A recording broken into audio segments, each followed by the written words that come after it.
사무엘상 2장 12절부터 우리 21절까지 한 절씩 교독하고 마지막 21절은 우리 한 목소리로 읽도록 합니다. 찾으신 줄 알고 제가 12절을 먼저 읽겠습니다. 엘리의 아들들은 행실이 나빠 여호와를 알지 못하더라.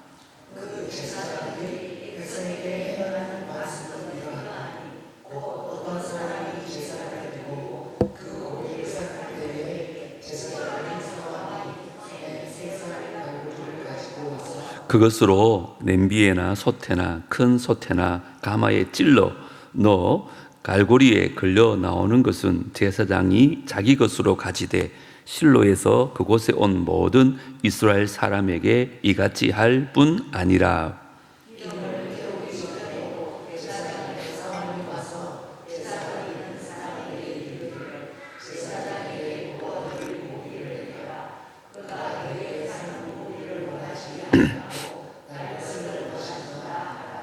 그 사람이 이러기를 반드시 먼저 기름을 태운 후에 내 마음에 원하는 대로 가지라 하면 그가 말하기를 아니라 지금 내게 내라 그렇지 아니하면 내가 억지로 빼앗으리라 하였으니.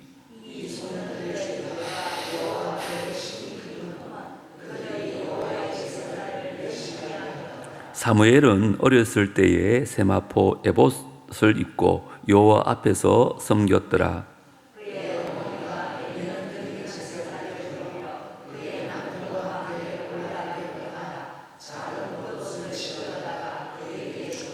엘리가 엘가나와 그의 아내에게 축복하여 이르되 여호와께서 이 여인으로 말미암아 네게 다른 후사를 주사 이가 여호와께 간구하여 얻어 바친 아들을 대신하게 하시기를 원하노라 하였더니 그들이 자기 집으로 돌아가매 여호와께서 한나를 돌보시고 그로 하여금 임신하여 세 아들과 두 딸을 낳게 하셨고 이에 사무엘은 여호와 앞에서 자라니라. 아멘.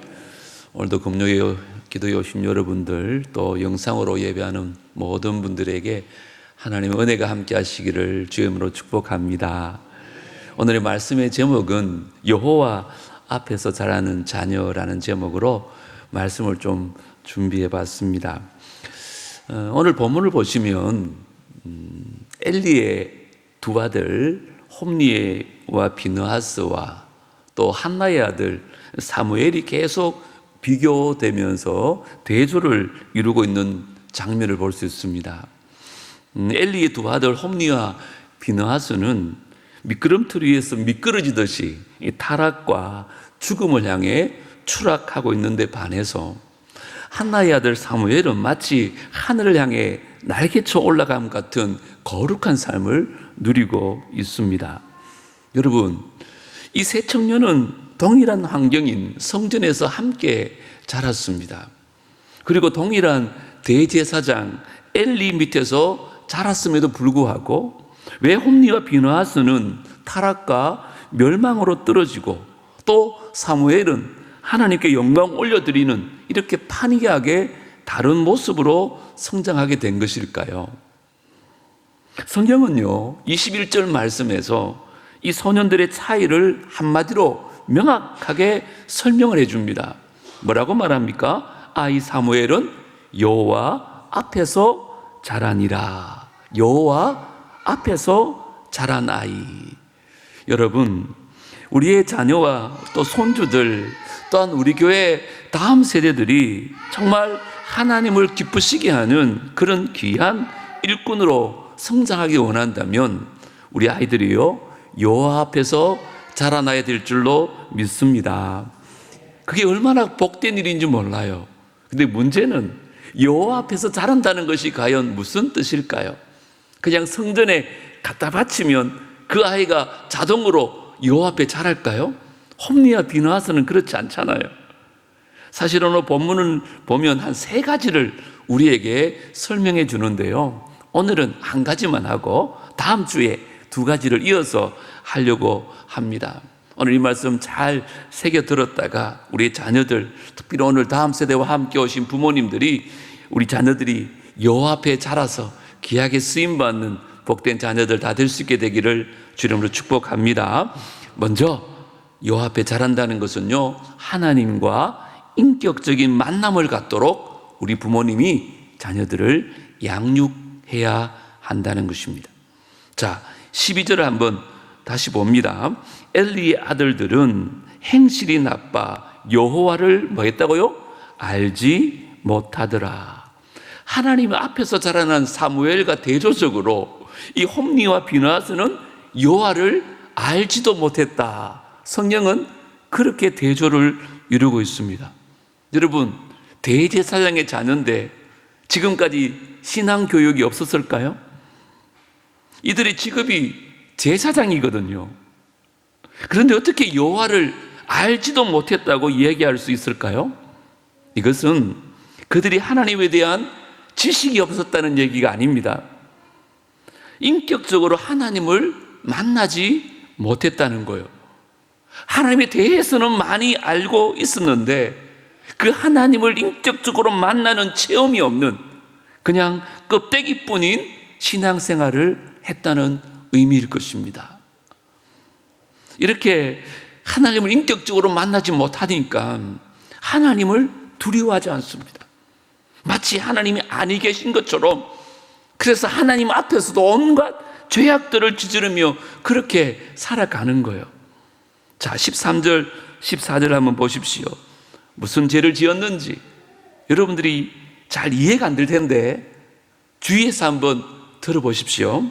제사장들이 백성에게 행하는 관습은 이러하니 곧 어떤 사람이 제사를 드리고 그 고기를 삶을 때에 제사장의 사한이 손에 3살 갈고리를 가지고 와서 그것으로 냄비에나 솥에나 큰 솥에나 가마에 찔러 넣어 갈고리에 걸려 넣는 것은 제사장이 자기 것으로 가져가되 실로에서 그곳에 온 모든 이스라엘 사람들에게 이같이 할 뿐 아니라.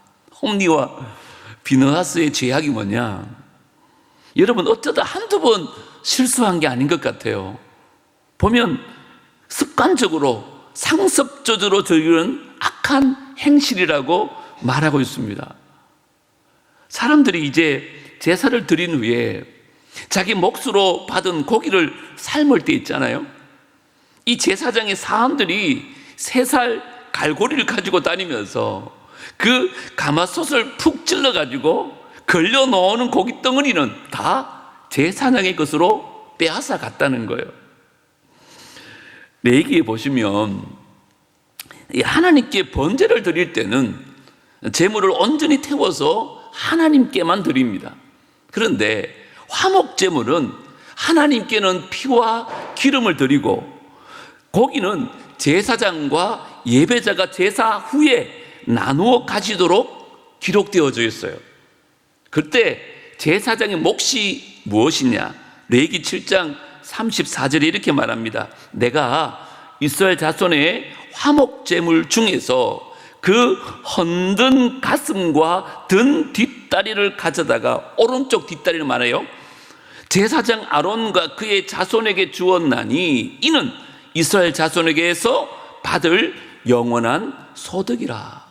제사장들은요, 예배자들이 화목제 기름과 제물을 가지고 오면 기름은 태워서 여호와께 드리고 그 제물의 가슴과 우편 다리는 하나님 앞에 흔들어서 이렇게 거제로 드린 후에 자기들의 양식으로 삼고 또 나머지 고기들은 백성들에게 나누어 주게 돼 있어요.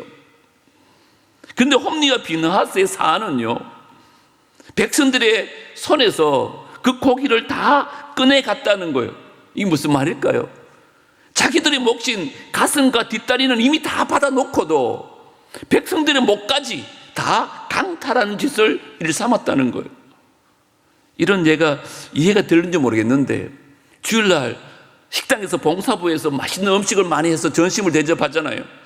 근데요, 제가요, 그 많은 음식을 다 가지고 와서 모양실에서 내 혼자 먹는 거예요. 여러분들 열받겠죠? 지금 그 짓 하고 있는 거예요, 지금.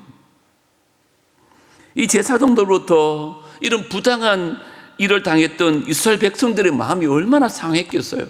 그런데 그것뿐 아닙니다.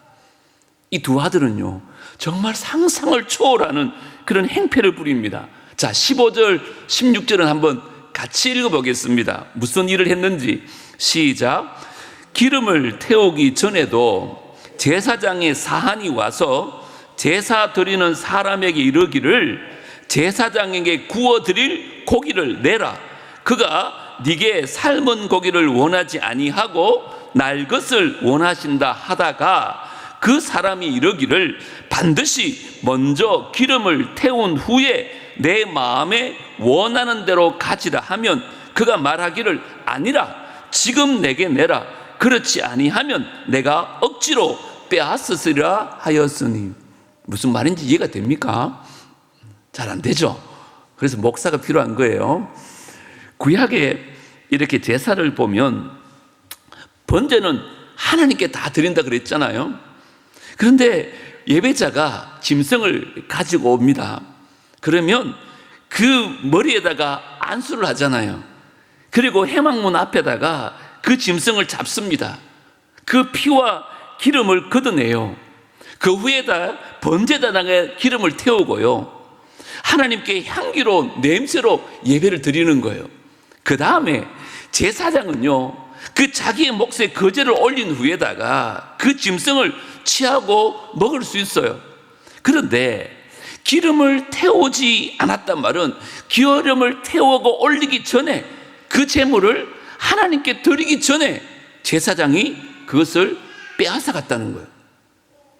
여러분, 오늘 본문에 보면 백성들의 태도가 딱 갈리집니다.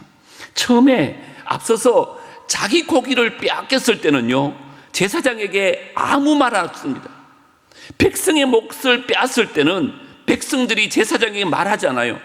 그런데 뒤에 고기를 태우기 전에 빼앗은 것은 하나님께 드려지는 몫이거든요. 그때는요, 이스라엘 백성들이 제사장에게 항의를 합니다. 그러니까 제물은 반드시 태우고 난 후에, 기름을 태운 후에 얼마든지 가져가게 할 테니까는 지금은 말고 하나님께 제사 드린 후에 가져가십시오, 이렇게 얘기를 한 거예요. 그런데 누구보다 율법을 잘 알았던 이 홈리와 비느하스 제사장이잖아요. 그런데 그 율법을 따르지 않습니다. 본문에 뭐라 그럽니까? 너희가 지금 이 고기를 내놓지 않으면 우리가 강제로 빼앗아 갈 것이다, 협박을 하면서 그들을 강탈한 거예요. 여러분, 하나님을 얼마나 우습게 여겼으면 하나님께 바칠 제물, 그 제사도 드리기 전에 날 것을 빼앗아 가느냐, 이 말이에요. 이 죄악이 얼마나 큰 죄인지 17절에 이렇게 말합니다. 이 소년들의 죄가 여호와 앞에 심히 크면, 왜 그 뭐 때문에요? 그들이 여호와의 제사를 멸시함이었더라. 하나님이 살아계심을 믿는다면 절대로 이런 죄를 범할 수가 없겠죠. 그런데 홈리와 비느하스는 전능하신 하나님을 만나지도 못했고 하나님이 살아계시다는 것을 믿지도 않았어요. 그렇기 때문에 그 여호와의 제사를 멸시하는 그런 죄악들을 저지르고 있었던 것입니다. 생각해 보십시오. 이스라엘의 최고 종교 지도자 대제사장 엘리 아들들이요, 그것도 제사장의 직분을 맡고 있는 이들이 어떻게 이렇게 불신자보다 못한 추악한 짓을 할 수 있을까요? 그것도 아까 첫 구절에 본 것처럼 그들이 여호와를 알지 못했기 때문에 그래요. 하나님을 만나지 못한 거예요. 그들이 직분이 중요한 게 아니에요. 신앙의 연륜이 중요한 게 아닙니다. 수십 년, 수백 년을 믿고 목사가 되고 장로가 되어도 하나님을 인격적으로 만나지 못하기 때문에 이런 추악한 짓을 저지르는 거예요. 그리고 이것은 대제사장 엘리가요, 자녀들에게 하나님을 만나도록 신앙교육을 제대로 못한 이유도 분명히 있습니다. 엘리가 대제사장이라는 직책에 앉아 있었지만 자녀들에게 그 믿음을 물려주지 못한 실패자였어요. 이게 너무너무 안타까워요. 그 이유는 먼저 그의 영성에 문제가 있어요. 여러분, 유대인들은 대부분 아버지가 아들의 이름을 지어요. 엘리의 이름의 뜻은 하나님 높임을 받으소서라는 거룩한 이름이에요. 그러니까 엘리의 아버지는 정말 하나님을 섬겼던 신실한 사람이었던 것 같아요. 그래 아들 이름을 그렇게 지어둔 거잖아요. 그런데 엘리가요, 그의 아들 이름을 짓는데 전혀 영적인 이름이 아니에요. 홈이라는 말은 손바닥 혹은 싸우는 손, 요새 말하면 건투장갑 이렇게 표현할 수 있을 것 같아요. 비느하스는요, 뱀의 주동아리 이런 뜻입니다. 여러분, 하나님을 믿는다고 하는 대제사장 자체가 어떻게 자녀들 이름을 이렇게 지을 수 있습니까? 저는 도저히 이해가 안 돼요. 정신 나간 사람 같지 않아요? 엘리가 영적 장님이었다는 사실은 사실 1장에서 볼 수 있었어요. 한나가 그렇게 기도하는데 술 취한 사람으로 여겼다는 거잖아요. 여러분, 우리도 알 수 있을 것 같지 않나요? 그런데 어떻게 대제사장까지 돼가지고 기도하는 모습과 술주정하는 모습을 구분하지 못한단 말입니까? 이 거의 영적 장님입니다. 뿐만 아니에요. 엘리가요, 이스라엘의 영적인 건강에 대해서는 전혀 생각을 안 해요. 보십시오. 그가 원했던 것은 오직 자기 자녀들이 높은 자리에 올라가는 것, 그것밖에 없었던 것 같아요. 그가 최소한의 신앙의 양심이 있었다면 하나님을 알지도 못하는 자기의 두 아들을 그 제사장의 자리에 앉힐 수 있습니까? 이거는 이스라엘을 다 죽인다는 말이잖아요. 말도 되지 않아요. 오늘 제가 막 흥분하는 것 같은데 문제는 우리들입니다. 우리들. 이 자녀 교육에 실패한 엘리의 모습을 보면서 혹 우리는 어떤가 싶은 거죠. 우리의 자신들의 모습을 한번 돌아봤으면 좋겠다는 거예요. 과연 우리는 우리 자녀들에게 정말 하나님을 알도록 믿음을 물려주는 일을 위해서 여러분 얼마나 노력하셨나요? 그들이 세상에서 성공하는 것과 하나님을 인격적으로 만나는 것, 그 둘 중에 여러분 무엇을 더 간절히 원하셨나요? 무엇을 위해서 더 기도하셨나요? 어느 것으로 인해서 더 기뻐하셨나요? 우리 자녀들을 그냥 교회 데리고 오는 것으로 만족하셨습니까? 아니면 그들이 하나님을 인격적으로 만나고 예수 그리스도를 구세주로 만날 수 있도록 여러분들이 인도해 주셨습니까?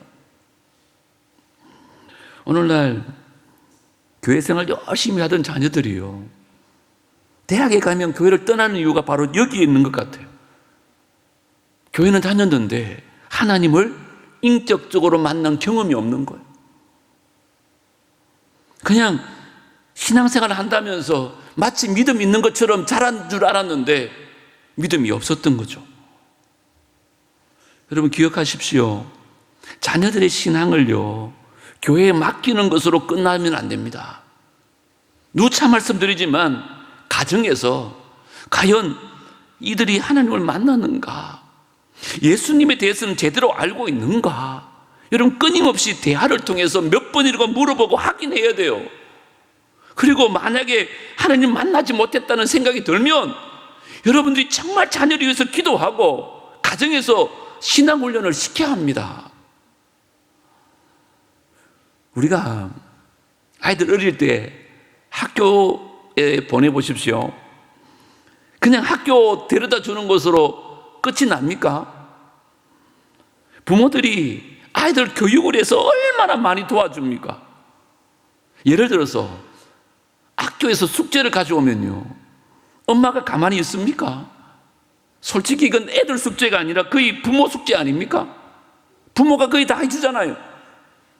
그런데 왜 교회 학교는 그냥 교회에다 맡기고 나는 아무것도 안 해도 돼, 그런 느슨한 생각을 하고 있습니까? 여러분, 자주 말씀드리지만 자녀의 신앙은 부모가 책임져야 됩니다.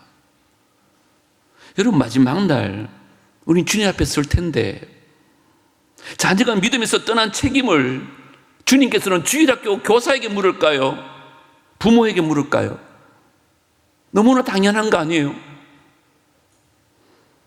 자녀들의 신앙은요, 교회가 돕고 부모가 책임지는 거예요. 한번 따라합니다. 교회가 돕고 부모가 책임지는 것이다. 분명히 부모가 책임 묻습니다. 자, 이 엘리의 두 아들과 달리 그 사무엘을 하나님 앞에서 자라게 했던 한나는 어떻게 신앙의 본을 보였는가? 그는 먼저 기도의 본을 보입니다. 인생의 모든 문제들을 만날 때마다 주인 앞에 나가서 눈물로 기도하는 기도의 본을 자녀에게 보여줍니다. 우리 첫 시간에 살펴봤지만 1장 10절 11절 다시 한번 보십시오. 한나가 마음이 괴로워서, 여러분, 예수 잘 믿어도요 괴로운 일을 만날 수 있습니다. 그때 그는 뭐 합니까? 기도하고 통곡하며 서원하여 이르되 만군의 여호와여, 만일 주의 여종의 고통을 돌보시고 나를 기억하사 주의 여종을 잊지 아니하시고 주의 여종에게 아들을 주시면 내가 그의 평생에 그를 여호와께 드리고 삭도를 그의 머리에 대지 아니하겠나이다. 그의 삶에 고통이 찾아왔을 때 한나는 인간의 힘과 능력을 의지하지 않습니다. 오직 하나님 앞에 엎드려서 하나님만 의지하며 울부짖는 통곡의 눈물의 기도를 드립니다. 그리고 하나님께서는 한나의 눈물을 기도를 들으시고 그에게 기도의 응답을 하셨을 뿐만 아니라 그의 어머니의 기도의 모습을 보았던 어린 사무엘도 그것을 기억하고는 또 성전에 가서 기도하면서 하나님 앞에서 기도하기를 쉬는 죄를 범치 않는 이스라엘의 영적 지도자로 우뚝 서게 되어진 것입니다. 다 어머니에게서 배운 교육입니다. 여러분, 여러분의 자녀들이 정말 하나님 앞에서 자라기를 원한다면 여러분, 우리가 먼저 모든 일을 하나님께 기도로 아뢰고 의지하는 기도의 사람이 되어야 될 줄 믿습니다. 그리고 만약에 여러분의 자녀가 지금 믿음의 생활을 떠나 있다면 한나가 하나님 앞에 통곡하며 기도했던 것처럼 이 밤에 우리가 통곡하며 기도해야 될 줄로 믿습니다. 그래도 내 자녀가 좋은 학교 나왔으니까, 좋은 직업 갖고 성공했으니까 그것으로 위로 삼으면 안 된다는 겁니다. 그래봤자 40년, 50년 아닙니까? 그들의 영혼은 여러분 어떻게 할까요? 목사님, 아무리 내가 해봤지만 걔들은 안 돼요. 세상에 너무 깊이 빠졌어요. 그런 말씀 많이 듣습니다. 여러분, 포기하지 마십시오. 여러분들이 기도를 안 해서 그런 거예요. 정말 나의 사랑하는 자녀의 영생을 위해서 눈물로 애타게 부러지들 때 한나의 기도를 들으셨던 것처럼 반드시 우리의 기도에 응답해 주실 줄 믿습니다. 그리고 한나를 보십시오. 그렇게 기도했던 얻은 아들 소원했었잖아요. 그의 이름을 뭐라고 지어요? 사무엘이라 짓습니다. 여러분, 사무엘이라는 이름 뜻을 아시죠? 내가 그를 위해 하나님께 간구했다. 사무엘아, 사무엘아 이름 부를 때마다 너는 기도 응답으로 받은 아이야. 하나님께서 내게 주신 기도 응답으로 선물이야라고 자꾸 일러주는 거예요. 그 아이가 자라면서 어떤 생각이 들겠어요? 나는 기도 응답으로 태어난 하나님의 은혜의 선물이구나. 내가 지금 여기 있는 것은 하나님의 은혜였구나. 그것을 늘 잊지 않고 살아가는 걸 뿐만 아니라 이 한나도 사무엘을 주신 하나님 은혜에 평생 잊지 아니하고 그의 소원대로 그 귀한 아들을 하나님께 바칩니다. 여러분, 쉽지 않잖아요. 지난 시간 살펴봤던 1장 27절 28절을 다시 한번 보세요. 이 아이를 위하여 내가 기도하였더니 내가 구하여 기도한 바를 여호와께서 내게 허락하신지라. 그러므로 나도 그를 어떻게 해요? 여호와께 드리되. 너무 쉽잖아요. 내가 기도해서 하나님께 내게 주셨는데 그 은혜 너무 감사해서 이제 나도 그를 하나님께 드리되 그의 평생을 여호와께 드리나이다 하고 그가 거기서 여호와께 경배하니라. 한나는요, 우리하고 좀 다른 게 있습니다. 우리는 아쉬울 때만 하나님 찾고 그 문제가 해결되면 새벽기도 안 오더라고요. 근데 한나는 아쉬울 때만 하나님 찾은 게 아니라 자기가 원하는 것을 받았는데도 그 후에도 하나님께 등을 돌리지 않습니다. 오히려 자기가 받은 가장 귀한 보배를 하나님께 돌려드리는 헌신의 삶을 삽니다.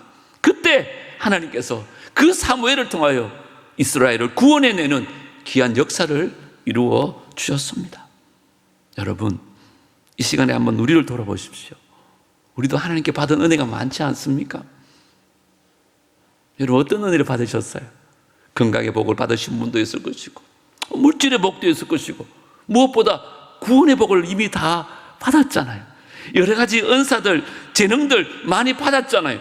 문제는 이 받은 것으로 나만 만족하고 내 혼자 즐기면서 삶을 만끽하고 살 것인가, 아니면 하나님이 내게 주신 이 귀한 보배를 하나님께 다시 돌려드리며 하나님의 영광을 위해 살 것인가.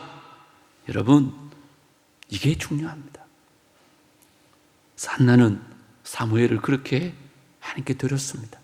그랬더니 하나님께서 그 사무엘을 통하여 한 나라를 구원해내는 놀라운 역사를 이루어 주셨습니다. 우리는 자녀들 키울 때마다 자꾸만 자기 품위만 두려고 그래요. 공부 열심히 해서 좋은 대학교 들어가고 좋은 직장 가고 좋은 사람 만나서 행복하게 사는 게 우리 기도의 전부인 게 아닌가요? 그러면 홈리와 비나스처럼 그런 인생의 길을 갈 수밖에 없어요. 어렵고 힘들지만 내가 받은 은혜 있지 않습니까? 내게 주신 복이 있지 않습니까? 그걸 주님께 드리는 거예요. 여러분, 가만히 돌아보면 우리가 많이 받았잖아요. 솔직히 뭘 더 누리겠습니까? 맛있는 거 다 먹어봤잖아요. 아름다운 곳 많이 가보셨잖아요. 우리나라도 이제 얼마나 잘 사는 나라가 되었습니까? 어떻게 생각하면, 예전에 생각하면 이제 더 이상 뭐 누릴 것도 없는 것 같아요. 그래서 우리 남은 여생은 하나님 내게 주신 은혜를 기억하고 이걸 어떻게 하나님께 되돌려 드릴 것인가, 그 주님이 주신 복을 어떻게 주님의 영광을 위해서 사용할 것인가, 여러분 이것에 좀 집중해야 됩니다. 우리 자녀들도 마찬가지입니다. 그렇게 하나님께 헌신할 때 하나님께서 그 인생을 책임지는 거예요. 자꾸 내 품 안에서 내가 자녀를 키우는 것이 아니라 하나님께 맡기고 하나님께 드려지면 하나님께서 그를 통하여 귀한 역사를 이루실 줄 믿습니다. 우리의 희생과 헌신을 통해서 우리 자녀들과 우리 교회 다음 세대가 대구를 살리고 민족을 구하고 세계로 나갈 수 있는 차세대 영적 리더가 세워질 줄 믿습니다. 이제 말씀을 좀 정리하려고 합니다. 혹시 우리의 모습은 엘리의 모습인가요? 한나의 모습인가요? 우리 자녀들은 지금 홈리와 비느하스처럼 하나님을 알지도 못하는 아이로 자라고 있는지요? 아니면 사무엘처럼 하나님 앞에서 자라고 있는지요? 하나님 앞에 있다면 감사하시고 지금까지 그랬던 것처럼 계속해서 믿음으로 양육하십시오. 하지만 안타깝게도 하나님을 알지 못하고 믿음을 떠나서 방황하고 있는 자녀들이 있다면 오늘 이 말씀 우리 마음에 꼭 새기십시오. 그리고 한나처럼 정말 인격적으로 하나님을 만나는 사무엘처럼 우리 아이가 그렇게 하나님 만나게 해달라고 울며 통곡하며 기도하는 밤이 되어야 될 줄 믿습니다. 그렇게 주신 아들, 귀한 아들이지만 이 아들 하나님께 드리면 하나님께서 그 아들을 통해서 귀한 역사를 이루게 될 줄 믿습니다. 그래서 오늘 이 밤에 이렇게 기도하면 어떨까요? 주님, 제가 이제 더 많은 복을 기도하는 사람이 아니라 하나님이 이미 주신 이 많은 복과 이 모든 은혜를 하나님께 어떻게 돌려드릴 수 있을까요? 그 기도가 우리의 기도가 되었으면 좋겠습니다. 그러면 주님께 드려진 이 귀한 아들을 통하여 하나님께서 귀한 역사를 이루실 줄 믿습니다. 한나가 그랬던 것처럼 우리의 기도가 하늘의 미랄이 되어서 우리 자녀를 통해서 귀한 역사가 일어날 수 있는 복된 가정과 남부교회 다음 세대가 될 수 있게 되기를 주의 이름으로 축복합니다. 하나님 아버지, 하나님 앞에서 자랐던 사무엘과 다르게 하나님을 알지 못했던 홈리와 비느하스의 모습을 살펴보았습니다. 좋은 환경 속에서 좋은 부모 밑에서 그렇게 자랐지만 하나님을 알지도 못하고 하나님을 떠난 선 악을 행했던 홈리와 비느하스의 모습이 혹 우리 자녀들의 모습은 아닌지요. 부모의 책임이 크다는 것을 다시 한번 자각하고 지금이라도 포기하지 않고 한나가 통곡하며 울며 그렇게 기도했던 것처럼 오늘 이 밤에 우리가 그렇게 기도함으로 말미암아 응답받는 역사가 있게 하여 주옵소서. 감사하게도 우리 자녀들이 사무엘처럼 믿음 안에서 잘 자라고 있다면 하나님께 이 귀한 아들 드림으로 말미암아 그 아들을 통하여 더 큰 역사가 일어날 수 있도록 하나님께 헌신할 수 있는 믿음도 우리에게 허락하여 주시옵소서. 우리의 기도 가운데 응답하여 주시옵소서. 성령님이여 우리 가운데 오시옵소서. 우리의 기도에 응답하여 주시옵소서. 마음과 뜻과 정성을 다해서 주님 앞에 부르짖을 때에 하늘의 문을 여시고 기름 부으셔서 응답받고 돌아가는 귀한 밤 되게 하여 주시옵소서. 예수님 이름으로 기도드리옵나이다. 아멘.